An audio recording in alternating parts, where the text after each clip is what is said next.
Welcome to another episode of the Christian Buddies Show. I'm glad you're here. And in today's video, we're going to be talking about whether to skip breakfast or whether to skip dinner. What a crazy question to ask.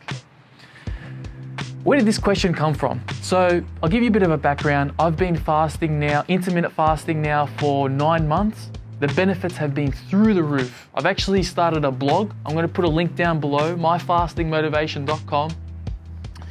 Mental benefits and physical benefits have been through the roof. So, to put everything into a nutshell, if your primary goal, and it all depends on your own personal goals. So the answer back to the question, whether it's better to skip breakfast or skip dinner. If your goal is weight loss, you're better off skipping dinner or consuming an earlier dinner. If you're looking to optimize your fasting regime, so if you're on an 18-6 or 16-8 time window, then yet again, the research does back up eating an earlier dinner or consuming a lighter dinner. I'm going to expand on those ideas later in this video. So with that said, let's get it.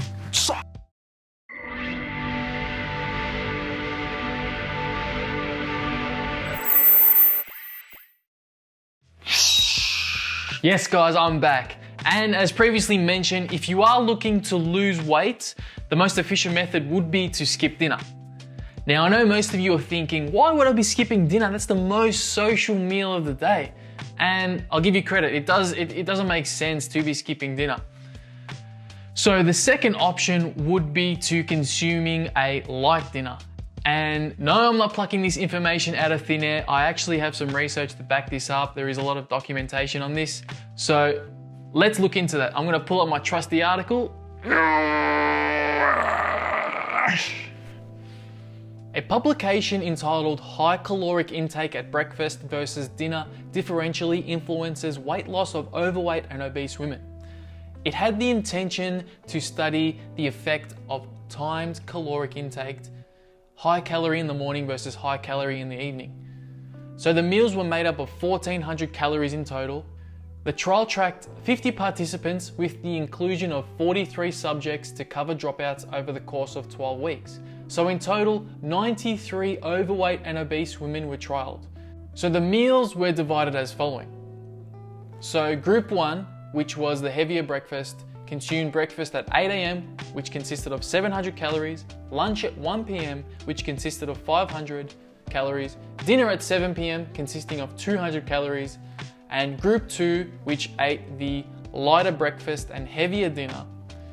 They consumed breakfast at 8 a.m. with 200 calories, lunch at 1 p.m. with 500 calories, dinner at 7 p.m. with 700 calories. Now let's take a look at the results after the 12-week trial. So interestingly enough, we noticed that the group which consumed the heavier breakfast demonstrated the greatest amount of weight loss. Specifically, a lowering of weight, BMI, waist circumference, insulin and ghrelin levels. The individuals were also asked to provide a hunger and fullness score.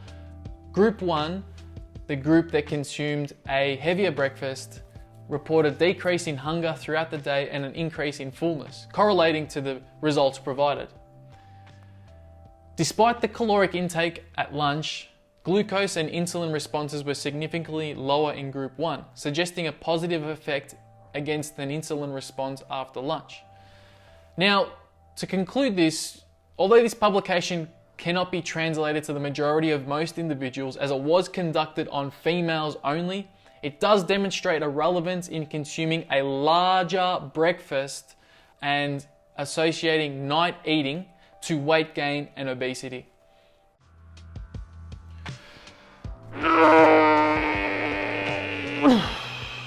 Alright guys, so I've tried both skipping dinner and skipping breakfast, and personally for me, skipping breakfast fits much more conveniently into my schedule. And you know, dinner is the most social meal of the day, so it is a bit difficult to skip that when you want to bond or when you want to, you know, spend time with your family. So in that regard, it is quite difficult to be skipping dinner.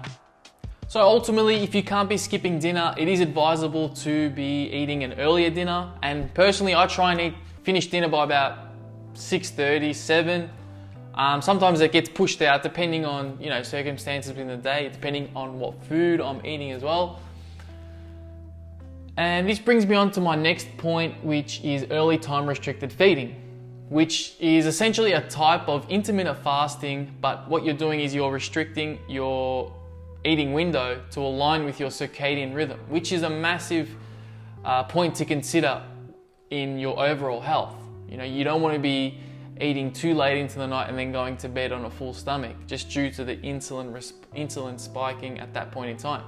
But anyway, I'm going to refer back to a study which was quite interesting that looked at early time restricted feeding. So here we go. To shed more light within the domain of early time restricted feeding, there was a thoroughly published study from Cell Metabolism, which highlights the positive effects of ETRF. The trial was conducted over 5 weeks across 2 groups of men. The first group, who maintained a 6-hour eating window whilst remaining 18 hours fasted, and group 2, who maintained a 12-hour eating window and remained 12 hours fasted. Timings of their meals were structured as below. Breakfast, 7 a.m. Lunch, 10 a.m. Dinner, 1 p.m. Breakfast, 7 a.m. Lunch, 1 p.m. Dinner, 7 p.m. Although in the 5 weeks of ETRF, there wasn't a significant improvement in glucose levels, however, it did dramatically lower insulin levels and improve insulin sensitivity, and also beta cell responsiveness.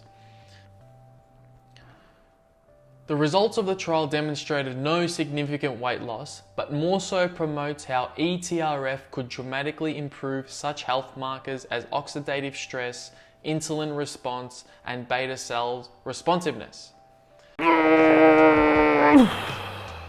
Alright guys, so to conclude the video, look, breakfast versus dinner, it's a bit of an absurd question to ask, because I don't personally believe there is a correct answer for this.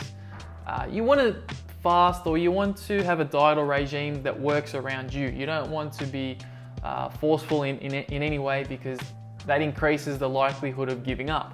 So you want to kind of make things work for you. So as I said initially, if you are looking to lose weight, you are beneficial to be consuming a lighter dinner. I mean, this is what the research indicates anyway. If you found a different method, then by all means, you can partake in that method. And similarly, if you are intermittent fasting at the moment, you are better to consume, the research does indicate that you are better to be consuming your calories at an earlier point in the day, just to align with your circadian rhythm. But yet again, obviously, you know, your own schedule may get in the way sometimes. Sometimes life gets in the way. So whatever works best for you. I've just answered this question because I've been curious and I've provided the research behind it. So I hope you've found it valuable. If you are looking to dig a bit deeper into this topic, I have written a blog post, which I'll put in the description below, on my blog, myfastingmotivation.com. So that's it guys, hit the subscribe button if you like this content, provide a comment, please, it will mean a lot to me. This has been your boy Christian Buddy. Peace again, become your best self.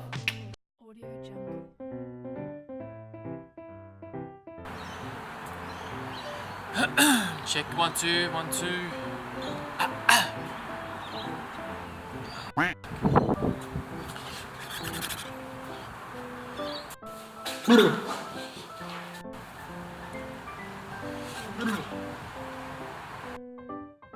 My name is Bagunush. I am over 6,000 years old.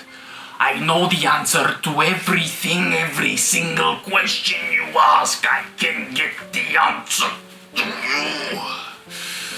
I haven't eaten for over 4,000 years. What is your question, my child?